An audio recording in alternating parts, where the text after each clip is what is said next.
نہ عالم دین ہیں، دوسری بات نہ حافظ ہیں، تیسری بات نہ قاری ہیں، چوتھی بات نہ سنت کے متبع ہیں۔ دور حاضر کے اندر اس کی ایک جیتی جاگتی مثال جناب حق خطیب صاحب اور شف سرکار، لیکن اللہ جزائے خیر عطا فرمائے مفتی طارق مسعود صاحب کو، جو کراچی کے ایک جید عالم اور مفتی ہیں، ہزاروں افراد کی اصلاح کا ذریعہ بن چکے ہیں، بن رہے ہیں، اور اس کے بعد بھائی اقرار الحسن صاحب اور بہت ساری اس معاشرے کی برائیوں کو انہوں نے مجمع کے سامنے پیش کیا، تو اس ٹاپک کے اوپر بھی انہوں نے مردانہ جرت کا مظاہرہ کیا اور اپنی جان کو ہتھیلی پہ رکھتے ہوئے اس فتنے کے گڑھ میں جا کر ان کے کراؤڈ کے درمیان ہمت اور حوصلے کے ساتھ اس شخص کا محاسبہ کیا اور باقاعدہ اس کو چیلنج کیا۔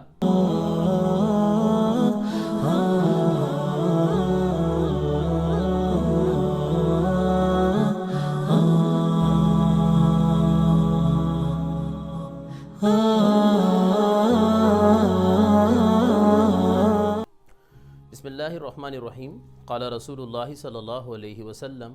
لا يلدغ المؤمن بجروح واحد۔ نبی کریم صلی اللہ علیہ وسلم کے ارشاد کا مفہوم ہے کہ مومن ایک سوراخ سے 2 مرتبہ ڈسا نہیں جاتا۔ ہمارے اس معاشرے کے اندر بہت سارے بہروپیے اور بہت سارے 2 نمبر لوگ کام کر رہے ہیں۔ دراصل اسلام کے اندر بہت ساری چیزیں اللہ پاک نے ان کو بڑی عزت عطا فرمائی ہے، اور اس میں سے ایک اہم چیز جو ہے وہ ولایت ہے، اور اہل تصوف، ہمارے اکابرین، ہمارے صوفیہ، جن کے مزارات پورے پاکستان میں جگہ جگہ ہمیں ملتے ہیں، اور واقعتاً یہ اللہ سبحانہ و تعالیٰ کے برگزیدہ بندے تھے، یہ متبع سنت تھے۔ انہوں نے اپنی پوری زندگی اسلام کی خدمت میں، تصوف کو پھیلانے میں، بھٹکی ہوئی انسانیت کو اللہ سبحانہ و تعالیٰ سے ملانے میں لگائی۔ اب وہ الگ بات ہے کہ بدنصیبی سے ان کے مزارات پہ، ان کے روزوں پہ، ان کی قبروں پہ اکثر جگہ پہ 2 نمبر لوگوں نے ڈیرے ڈال لیے، جن کا تعلق جو ہے کسی نہ کسی مافیا کے ساتھ ہے، اور کسی نہ کسی برے عزائم کے ساتھ وہ وہاں پہ بیٹھے ہوئے ہیں اور لوگوں کو گمراہ کر رہے ہیں۔ حالانکہ وہ بزرگان دین جن کے یہ مزارات ہیں، ان کی سیرت کو، ان کی زندگی کو، ان کی حیات طیبہ کو اگر اٹھا کے دیکھا جائے تو آج جو کچھ ان کے مزارات پہ، ان کی قبروں کے اوپر ہو رہا ہے، ان کی زندگی سے ایسی کوئی بھی چیز نہیں ملتی۔ اور پھر انہی کو کیش کرتے ہوئے بہت سارے لوگوں نے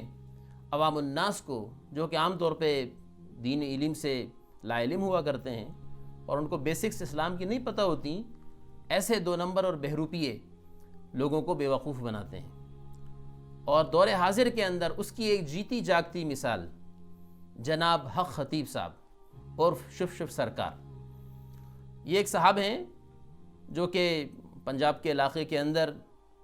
جہاں پہ کثرت سے اولیاء کرام کے مزارات ہیں، اللہ والے گزرے ہیں، تو وہاں پہ کلر سیدہ ایک علاقہ ہے جو پنڈی کی ایک تحصیل ہے، گجرخان سے قریب ہے، اور ہمارا بھی وہاں پہ جانا ہوا ہے۔ لیکن عجیب بات، ہم اس ایریے میں 20 دن رہے، لیکن کسی ایک فرد کی زبان پہ بھی اس شخص کا ہم نے نام نہیں سنا۔ لیکن میڈیا کے اندر یہ صاحب بہت فیمس ہیں، اور مختلف قسم کے عجوبے اور مختلف قسم کے بھونڈے اعمال اور مذاق کرتے ہوئے یہ نظر آتے ہیں، اور لوگوں کے عقائد سے اور لوگوں کے جذبات سے کھیل رہے ہیں، اور اپنی بعض کرامتیں لوگوں کو ظاہر کرتے ہیں۔ پہلی بات تو یاد رکھیے کہ کرامت جو ہیں وہ اولیاء کرام کے پاس ہوا کرتی ہے، اور اولیاء کرام وہ ہوتے ہیں جو سنت کے مطابق زندگی گزارتے ہیں۔ اسی لیے علماء نے لکھا کہ اگر کوئی شخص ولایت کا اعلان کرتا ہے تو اس کی زندگی کو دیکھا جائے گا، اس کے عقائد و نظریات کو، اس کے اعمال کو، کردار کو، گفتار کو دیکھا جائے گا۔ تو اگر ہم موصوف کی زندگی کو دیکھیں، ان کے اعمال کو دیکھیں، پہلی بات تو نہ عالم دین ہیں، دوسری بات نہ حافظ ہیں، تیسری بات نہ قاری ہیں، چوتھی بات نہ سنت کے متبع ہیں، اور ایک عوام کا ایک مجمع جو ان سے وابستہ ہے، وہ عقیدت رکھتا ہے، اور آج تک کئی سالوں سے لوگوں کو بیوقوف بناتے چلے آئے، اور سادہ لو عوام دین کے نام کے اوپر بیوقوف بنتے چلے گئے۔ لیکن اللہ جزائے خیر عطا فرمائے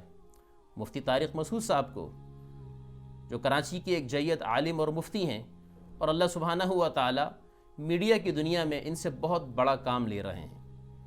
ہزاروں افراد کی اصلاح کا ذریعہ بن چکے ہیں، بن رہے ہیں۔ اللہ ان کی زندگی میں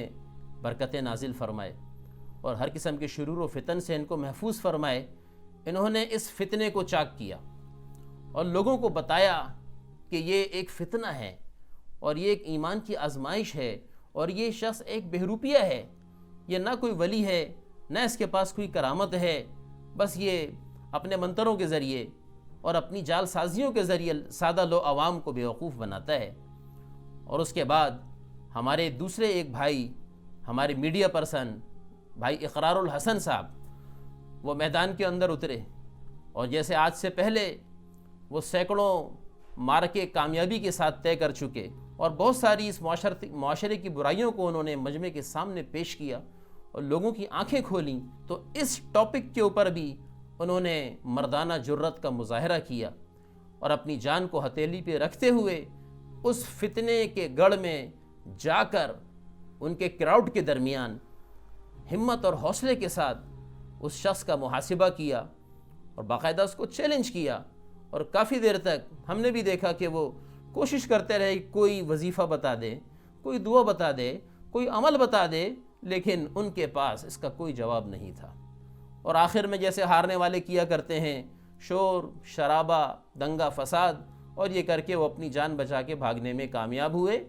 لیکن ہمارے اس ساتھی نے، بھائی اقرار الحسن نے اپنا حق ادا کیا اور عوام الناس کو اس فتنے کے بارے میں آگاہ کیا۔ اللہ سبحانہ و تعالی سے دعا ہے کہ ہماری سادہ لوح عوام کو اللہ پاک ایسے فتنوں سے بچائے۔ پبلک کو چاہیے کہ وہ اپنے مسائل کے حل کے لیے قرآن و سنت سے رابطہ کریں، اور قرآن و سنت کا مرکز علماء حقہ ہیں، مفتیان کرام ہیں، ان کے پاس جائیں، اور ان سے اگر کوئی علاج بھی کرانا ہے تو قرآن کے وظائف موجود ہیں، احادیث کے اندر جو ہیں اوراد موجود ہیں، قرآن و سنت کے اندر ہر مسئلے کا حل موجود ہے، اور اس کے اسپیشلسٹ یہ علماء ہیں،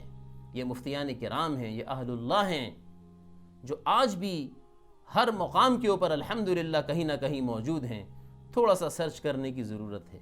تھوڑا سا تگ و دو کی ضرورت ہے، اللہ پاک ہم کو ایسے نیک لوگوں تک پہنچا دیں گے۔ تو ہم بہت شکریہ ادا کرتے ہیں مفتی طارق مسعود صاحب کا اور اپنے بھائی اقرار الحسن صاحب کا کہ انہوں نے اس فتنے کے پردے کو چاک کیا اور عوام کو بتایا کہ یہ ایک فتنہ ہے، یہ کوئی پیر نہیں، یہ کوئی اہل حق میں سے نہیں، اور یہ شخص کوئی کرامت نہیں رکھتا، بلکہ اپنی جال سازیوں کے ذریعے لوگوں کو، سادہ لو عوام کو بے وقوف بنا رہا ہے۔ اللہ سبحانہ و تعالی اس قسم کے تمام جال سازوں سے ہماری اور پوری امت کی حفاظت فرمائے۔ وآخر دعوانا ان الحمدللہ رب العالمین۔